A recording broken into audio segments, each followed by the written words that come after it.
Any attack waged against the Ethiopian Orthodox Church, this is a planned, systematic, atrocious attack. It's not just an incident. So this can be tackled with a due preparation, which is equivalent to the plan of attack. So we need to prepare that we are in the time of the martyrs, in the time of martyrdom.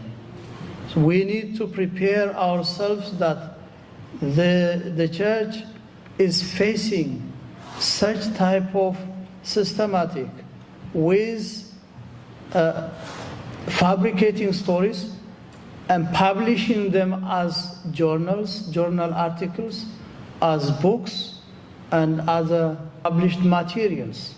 Help for our endeavor to stop further attack.